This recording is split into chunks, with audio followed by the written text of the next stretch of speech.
The Atlantic sparkled like crushed diamonds the day the Empress of the Seas left Miami.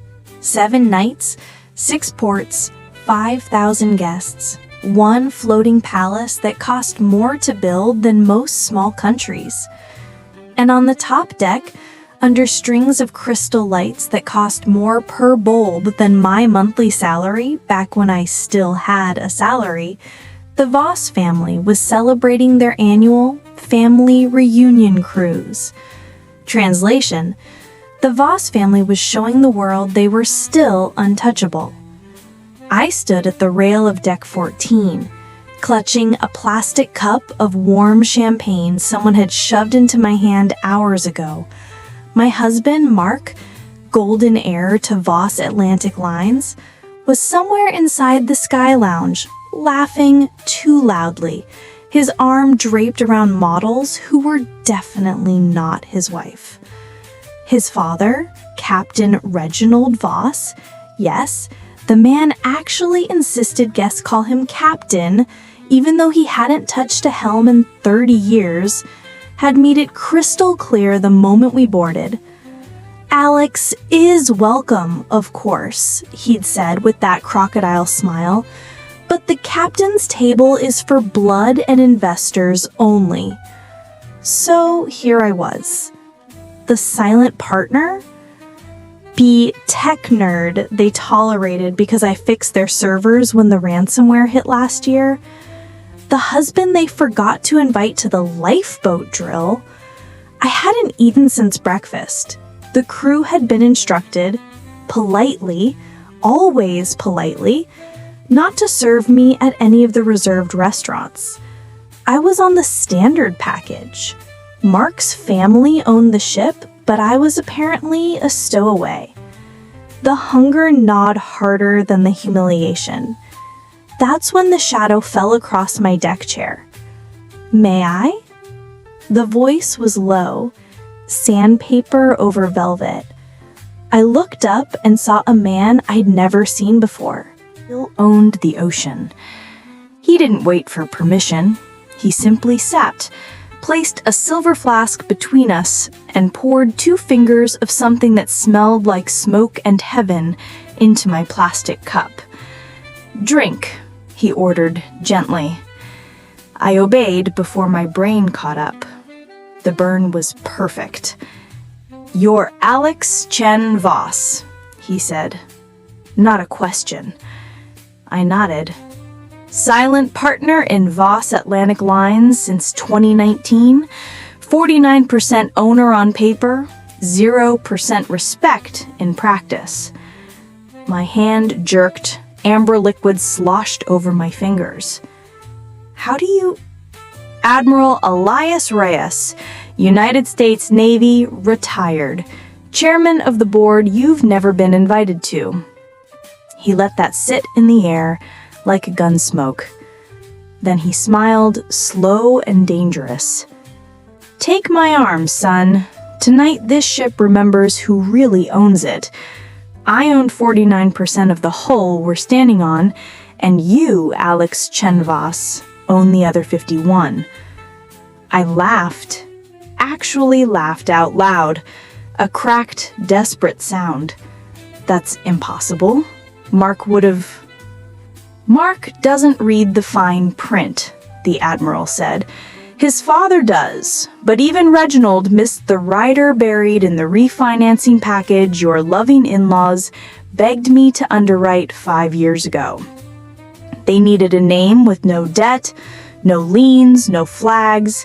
They put everything, every ship, every dock, every container contract, into a trust. Your name is the sole beneficiary.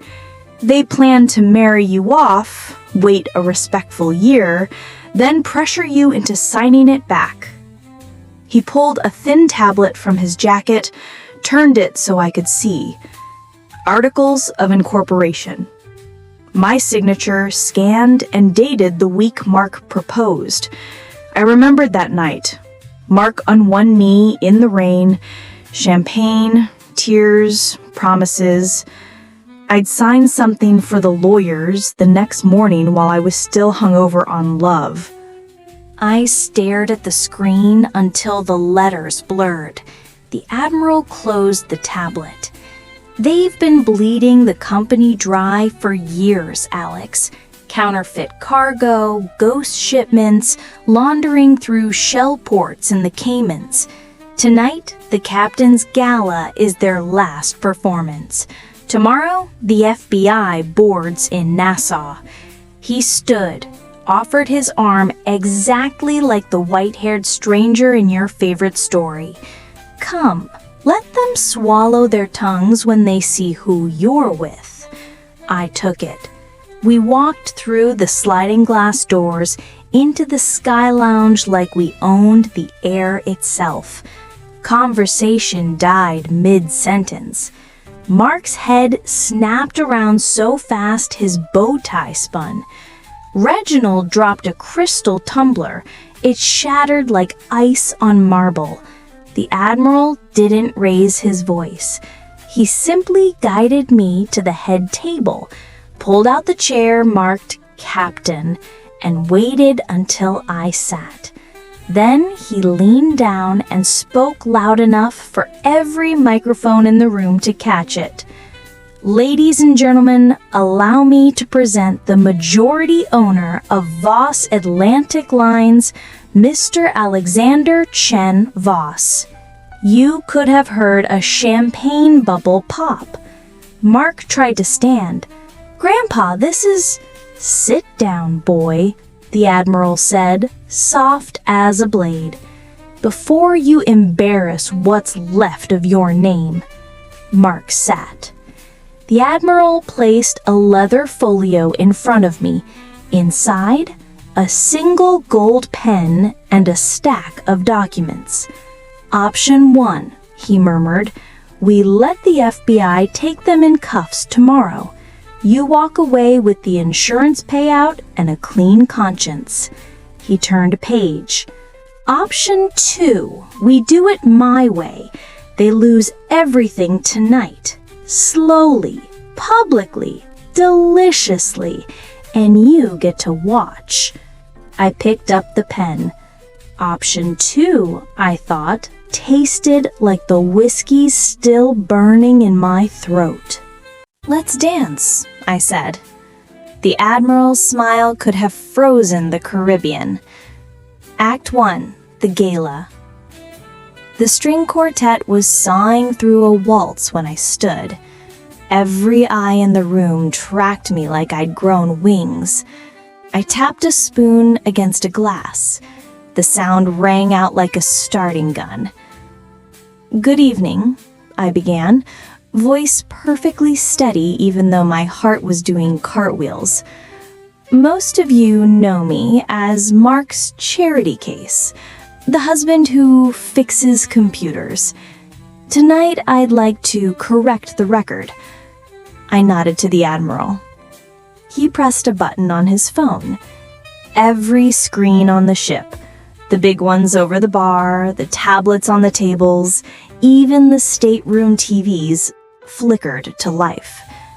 Bank statements, shell companies, wire transfers to accounts labeled consulting fees, photos of containers marked agricultural equipment that were in fact packed with counterfeit pharmaceuticals, a video clip, Reginald Voss personally signing off on a manifest that listed human cargo as machinery parts, 2017.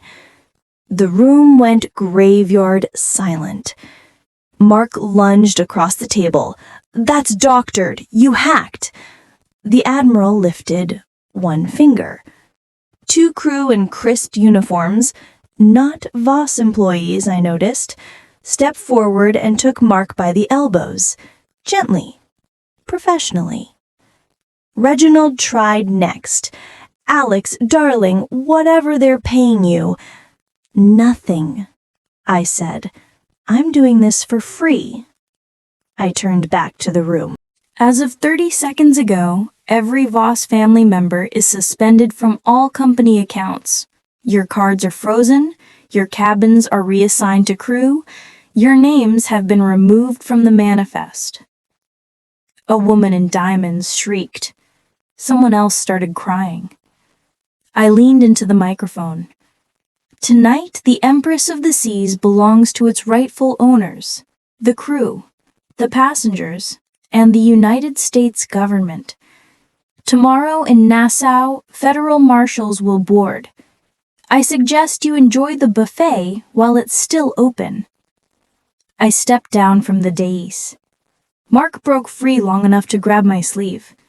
Alex, please, we can fix this. You don't understand what you're... I understand perfectly, I said. You taught me. You just never thought I was listening. I walked away. Behind me, the Admiral's voice carried like a foghorn. Captain's table is now open to anyone who paid their own fare. First come, first served. Act 2, Midnight Raid, 2:17 a.m. I stood on the bridge with Admiral Reyes and Special Agent Ramirez from Miami FBI. The ship's lights were dimmed to quarter power. Only the running lights glowed blood red against the black water. Ramirez handed me a warrant the size of a phone book. You sure you want to be here for this? She asked. I paid for the tickets. We moved like ghosts through the corridors.